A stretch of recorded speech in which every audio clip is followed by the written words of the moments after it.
চারদিক যখন নিঝুম অন্ধকার, ঠিক তখনই সিলেট, চাঁপাইনবাবগঞ্জ, কুড়িগ্রাম আর লালমনিরহাটের সীমান্তের কাঁটাতারে শুরু হয় অন্য এক রুদ্ধশ্বাস এবং অন্ধকার অধ্যায়। রাতের নিস্তব্ধতা চিরে সীমান্ত পেরিয়ে হুড়হুড় করে বাংলাদেশে ঢুকছে ভারতীয় গরু। হিন্দুরা চেয়েছিল যে মুসলিমরা যেন কোরবানি না দিতে পারে, এটা চেয়েছিল হিন্দুরা না, শুভেন্দু অধিকারী এবং তার জনতা পার্টির কিছু লোকজন। কিন্তু মুসলমানরা বুঝাইয়া দিল যে দেখো, আমরা যদি কোরবানি না দেই তোমাদের গরু দিয়ে, তোমাদেরই ক্ষতি। কারণ তোমার এই কুরবানির জন্য যে গরুর যে সওয়াল উঠে 14 বছর পর কুরবানি দিতে হবে বা জবাইখানা করতে হবে, যেখানে কসাইখানা আছে সেখানে গিয়ে করতে হবে। তো আমরা এবছর নিয়ত করে নিয়েছি যে এবছর আমরা গরুর মাংস, গরু, মোষ আমরা কুরবানি দেবো না। আমরা তার বদলে আমাদের শরিয়ত হুকুম দিয়েছে ছাগল, খাসি, এগুলো হুকুম দিয়েছে, এগুলো ইনশাআল্লাহ আমরা করবো। এবং প্রত্যেকটা মুসলমানকে বলবো, হয়তো আপনাদেরকে বলবে যে হুকুম হয়ে গেছে, আপনাদের কোর্ট থেকে পারমিশন দিয়েছে করেন, অনেকে বলবে আপনাদেরকে যে লুকিয়ে করেন না। আমরা এবছর শপথ নিয়ে নিয়েছি যে এবছর আমরা গরু কুরবানি করবো না। দর্শক, নতুন নিউজ আপডেটে আপনাদের সবাইকে স্বাগতম। প্রিয় দর্শক, দেশ এবং দেশের বাইরে থেকে আজকের এই প্রতিবেদনে যারা ক্লিক করেছেন তাদেরকে অসংখ্য ধন্যবাদ। আজকের এই আলোচনাটা খুবই গুরুত্বপূর্ণ হতে যাচ্ছে, যার কিছু অংশ ইতিমধ্যে আপনারা দেখেছেন। তো দর্শক, ভিডিও শুরুতেই দেখে বুঝতে পেরেছেন যে আজকের নিউজটা কতটুকু গুরুত্বপূর্ণ হতে পারে। তাই বলবো, যারা ভিডিওটি অন করেছেন অবশ্যই সম্পূর্ণ ভিডিওটি দেখে যান। তো দর্শক, দেরি না করে চলুন আমরা সেই কাঙ্ক্ষিত ভিডিওগুলো দেখে আসি। তার আগে বলবো, যারা আমাদের চ্যানেলটি এখনো সাবস্ক্রাইব করেনি অবশ্যই সাবস্ক্রাইব করে নেবেন। যারা ইতিমধ্যে আমাদের চ্যানেলটি সাবস্ক্রাইব করে রেখেছেন তাদেরকে অসংখ্য ধন্যবাদ। তো চলুন দর্শক, ভিডিওতে একটি লাইক করে আমরা ধারাবাহিকভাবে সেই আলোচনাগুলো দেখে আসি। চারদিক যখন নিঝুম অন্ধকার, ঠিক তখনই সিলেট, চাঁপাইনবাবগঞ্জ, কুড়িগ্রাম আর লালমনিরহাটের সীমান্তের কাঁটাতারে শুরু হয় অন্য এক রুদ্ধশ্বাস এবং অন্ধকার অধ্যায়। রাতের নিস্তব্ধতা চিরে ওপার থেকে লাইন ধরে দলে দলে ঢুকছে কালো টাকা। না, এটি কোনো কাগজে মুদ্রা, সোনা বা মাদকের চালান নয়, এটি হলো জীবন্ত গরু আর মহিষের এক বিশাল বহর। একটি স্বাধীন দেশের অর্থনীতিকে ভেতর থেকে ফোকলা করে দেওয়ার জন্য রাতের অন্ধকারে চলছে এক অভাবনীয় এবং লোমহর্ষক স্মাগলিং বা চোরাচালান।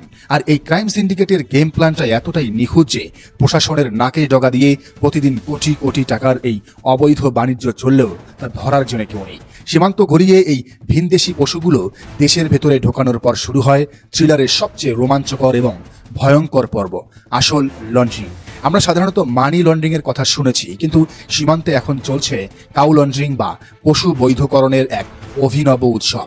বিভিন্ন পশুর হাটের ভুয়া হাসিল বা ট্যাক্সের রসিদ ব্যবহার করে এই কাজ করা হচ্ছে। নির্দিষ্ট অঙ্কের টাকার বিনিময়ে রাতের অন্ধকারেই ম্যানেজ হয়ে যায় টেবিল, হাত বদল হয় স্রেফ একটা কাগজের টুকরো, আর ব্যাস, বর্ডার পার হওয়া ভারতীয় অবৈধ পশু মাত্র কয়েক মিনিটের জাদুতে হয়ে যায় 100% খাঁটি দেশি গরু। ঈদকে সামনে রেখে এই চোরাচালানের গ্রাফ এখন রীতিমতো আকাশচুম্বী। কিন্তু কেন হঠাৎ করে ভারতীয় গরুর এমন ঝড় নামলো বাংলাদেশের সীমানায়? এই প্রশ্নের উত্তর খুঁজতে গেলে আমাদের ফিরে তাকাতে হবে কাঁটাতারের ওপারে পশ্চিমবঙ্গের নবান্নের দিকে। সেখানে কট্টর হিন্দুত্ববাদী মুখ্যমন্ত্রী শুভেন্দু অধিকারীর নেতৃত্বাধীন বিজেপি সরকার কোরবানির উপর এক নজিরবিহীন এবং নিষ্ঠুর নিষেধাজ্ঞা জারি করেছে। তারা ভেবেছিল এই ফতোয়া দিয়ে রাজ্যের মুসলিমদের ভাতে মারবে, কিন্তু রাজনীতির দাবার চালে এই সিদ্ধান্ত এখন চরমভাবে বুমেরাং হয়ে আঘাত হেনেছে খোদ তাদের নিজেদের সম্প্রদায়ের মানুষদের উপর, হিন্দুদের উপর, হিন্দু খামারিদের উপর। কোরবানির ঈদকে সামনে রেখে সারা বছর ধরে হাড়ভাঙ্গা খাটুনি খেটে পশ্চিমবঙ্গের যে হিন্দু খামারিরা গরু মোটাতাজা করেছিলেন, আজ তাদের মাথায় হাত। রাজ্যে কোরবানি নিষিদ্ধ হওয়ায় হাটে কোনো ক্রেতা নেই। মুসলিমরা এই আইনি হয়রানি থেকে বাঁচতে গরু কেনা থেকে পুরোপুরি মুখ ফিরিয়ে নিয়েছেন। ফলে ঋণের দায়ে জর্জরিত এবং দিশেহারা হিন্দু খামারিরা বাধ্য হয়ে রাতের অন্ধকারে বাংলাদেশ সীমান্তে ছুটছেন। যে গরুর দাম হওয়ার কথা অন্তত 50,000 রুপি, তা তারা চোখের পানি ফেলতে ফেলতে মাত্র 5 থেকে 7,000 টাকায় তুলে দিচ্ছেন বাংলাদেশি চোরা কারবারিদের হাতে। আর সেই জলের দরে কেনা গরু বর্ডার পার করে বাংলাদেশে এনে দেশি দালাল আর ফরিয়ারা হাটে বিক্রি করছেন চড়া দামে, লুটে নিচ্ছেন কোটি কোটি টাকার মুনাফা। কিন্তু পশ্চিমবঙ্গের হিন্দু খামারিদের ট্র্যাজেডি এখানেই শেষ নয়।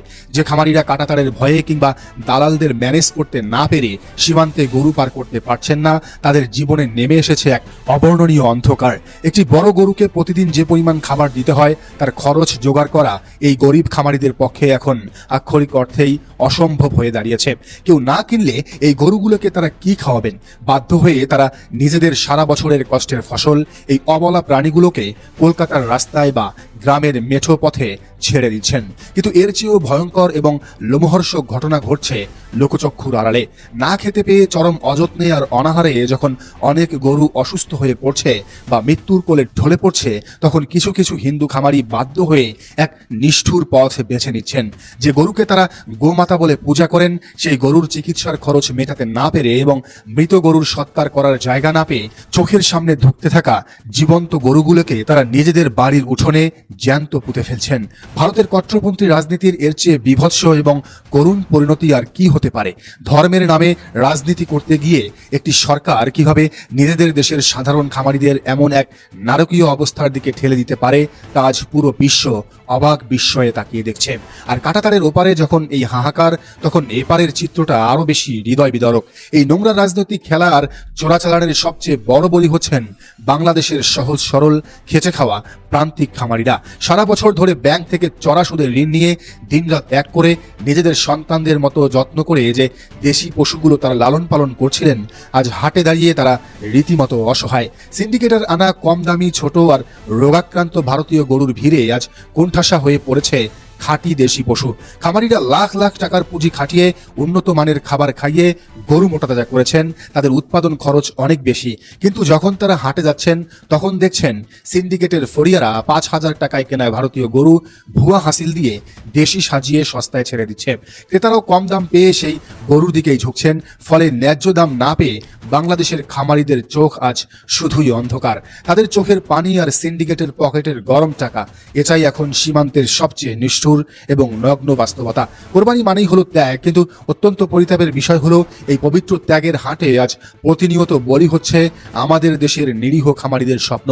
যে খামারি স্বপ্ন দেখেছিলেন কোরবানির ঈদে 2টি গরু বিক্রি করে মহাজনের ঋণ শোধ করবেন, সন্তানের মুখে হাসি ফোটাবেন, তার সেই স্বপ্ন আজ ভারতীয় গরুর চোরাচালানের চাকায় পিষ্ট হয়ে যাচ্ছে। একটি দেশের গ্রামীণ অর্থনীতির মেরুদণ্ড হলো এই গবাদি পশু পালন। বিশেষ করে শিক্ষিত বেকার যুবকদের একটি বড় অংশ এখন ডেইরি ফার্ম বা গরু মোটাতাজাকরণ প্রকল্পের সাথে জড়িত।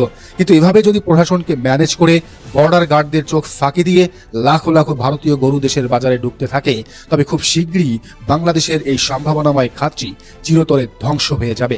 খামারিরা দেউলিয়া হয়ে পথে বসবেন আর দেশের টাকা পাচার হয়ে যাবে পারে। সিলেট থেকে শুরু করে চাঁপাইনবাবগঞ্জ, কুড়িগ্রাম কিংবা লালমনিরহাট, পুরো সীমান্ত জুড়ে আজ এই একই চিত্র। চোরাকারবারিদের এই বিশাল সিন্ডিকেট এতটাই শক্তিশালী যে তারা স্থানীয় প্রশাসন, জনপ্রতিনিধি এবং হাটের ইজারাদারদের একটি অশুভ আতাতের মাধ্যমে নিজেদের পকেট পুড়ে রেখেছে। রাতের অন্ধকারে যখন হাজার হাজার গরু বর্ডার ক্রস করে, তখন যেন সবার চোখেই ঘুম নেমে আসে, আর সকাল হলেই সেই গরুর গলায় দেশি তকমা ঝুলিয়ে হাটে তোলা হয়। এই নীরব এবং সুপরিকল্পিত আগ্রাসন যদি এখনই রুখে দেওয়া না যায়, তবে আগামী কয়েক বছরের মধ্যে বাংলাদেশের ডেইরি শিল্প বলতে আর কিছুই অবশিষ্ট থাকবে না। দেশি খামারি এবং দেশের অর্থনীতিকে বাঁচাতে এই বর্ডার ক্রাইম এখনই বন্ধ করার জোর দাবি তুলছেন কোটি কোটি সাধারণ মানুষ, খামারি। শুভেন্দু অধিকারীর রাজনৈতিক ব্যর্থতার দায়ভার কেন বাংলাদেশের খামারিরা নেবেন?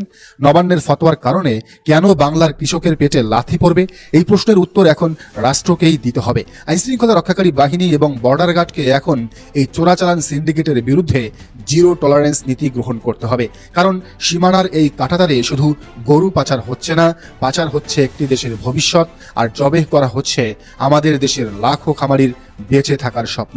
দর্শক, বিষয়টিকে আপনি কিভাবে দেখছেন জানার মন্তব্যের ঘরে। যে আইন, সেই আইন সংবিধানকে মেনে চলা আমাদের প্রথম ধর্ম। সুতরাং আমরা এই কুরবানির জন্য যে গরুর যে সওয়াল উঠে 14 বছর পর কুরবানি দিতে হবে বা জবাই খানা করতে হবে, যেখানে কসাইখানা আছে সেখানে গিয়ে করতে হবে। তো আমরা এবছর নিয়ত করে নিয়েছি যে এবছর আমরা গরুর মাংস, গরু, মোষ আমরা কুরবানি দেবো না। আমরা তার বদলে আমাদের শরিয়ত হুকুম দিয়েছে ছাগল, খাসি, এগুলো হুকুম দিয়েছে, এগুলো ইনশাল্লাহ আমরা করব। এবং প্রত্যেকটা মুসলমানকে বলবো, হয়তো আপনাদেরকে বলবে যে হুকুম হয়ে গেছে, আপনাদের কোর্ট থেকে পারমিশন দিয়েছে করেন, অনেকে বলবে আপনাদেরকে যে লুকিয়ে করেন।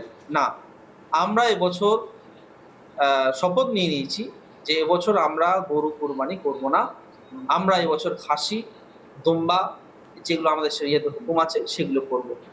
আর তার সাথে সাথে আরেকটা প্রশ্নমুখী হচ্ছে যে নামাজ, রাস্তায় নামাজ পড়া যাবে কি? রাস্তায় নামাজ নয়, রাস্তায় কোনো কিছুই জিনিসটা করা শরীয়তের হুকুম নেই। ইসলাম ও ধর্ম এটা শেখায় না যে কাউকে অসুবিধা করে, কাউকে পেরেশান করে আমরা নিজের ধর্মকে পালন করব।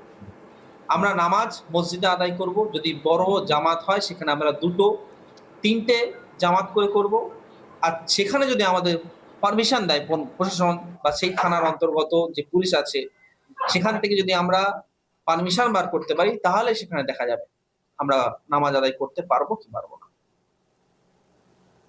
এবং তানজিমে ওলামা আহলে সুন্নাত হুগলি প্রত্যেকটা মুসলমানদের কাছে আহ্বান করছে যে আপনারা, অনেকে বলবে কি করবে, কিছুই হবে না, হ্যাঁ, আপনারা এদিকে এতে পা দেবেন না, কারণ আইন আপনাদের আগে।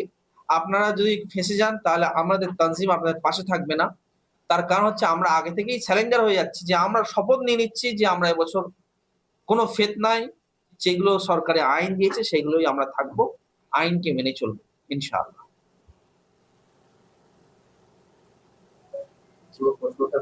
হ্যাঁ, দেখেন, বন্দে মাতারাম নিয়ে ব্যাপারটা হচ্ছে এখন আমাদের তানজিমের বিষয় থেকে আলোচনা করা হয়নি, এই বিষয়ে আমাদের মুখ খোলা যাবে কি যাবে না।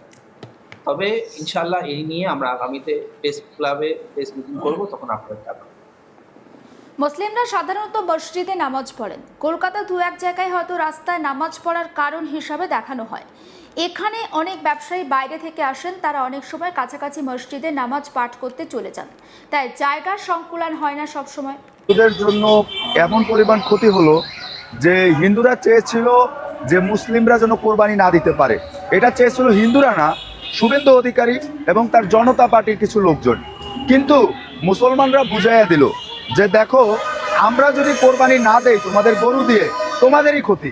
কারণ তোমাদের দেশের যেই কৃষক ফ্যামিলি আছে বা যারা আছে, তারা চাইতেছে তাদের গরু বিক্রি না হলে তাদের ইনকামের কোনো উপায় নেই, তাদের অবস্থা খারাপ।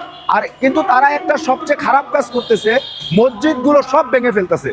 এটার আমি তীব্র নিন্দা জানাবো। এবং আমি বলবো, এই যে শুভেন্দু অধিকারী, ও একটা পাগল, ওর কথার কোনো মূল্য নাই। কারণ ও কয়েকদিন আগে এক কথা বলে, ও বলে বাংলাদেশ দখল করবে, ও বলে শেখ হাসিনা বর্তমান প্রধানমন্ত্রী। ও চাইতেছে বাংলাদেশ আর ভারত পশ্চিমবঙ্গ মিলিয়ে একটা গৃহযুদ্ধ লাগানোর জন্য। কিন্তু মুসলিমরা এখনো চুপ আছে, কতদিন চুপ থাকবে বলা যায় না। কারণ ফিলিস্তিনের উপরে যখন অত্যাচার শুরু হয়েছে, তখনই ওখান থেকে হামাস তৈরি হয়েছে। আমি বিশ্বাস করি পশ্চিমবঙ্গ থেকে গাজাতুল হিন্দ আন্দোলনের একটা সংগঠন তৈরি হবে, যারা কিনা এই উগ্রবাদী হিন্দুদের বিরুদ্ধে লড়াই করবে। এবং একটা মসজিদ যদি তারা ভাঙার চিন্তা করে, তারা 10টা মন্দিরের উপরে আঘাত করবে। আমরা বলি না কারো ধর্মের উপরে আঘাত করতে, কিন্তু আমরা চুপ করে বসে থাকার জাতি না। সম্পূর্ণ ভিডিওটা দেখার জন্য আপনাদেরকে অসংখ্য ধন্যবাদ। অবশ্যই এই ভিডিওটি বন্ধুদের মাঝে শেয়ার করে দেবেন। ধন্যবাদ।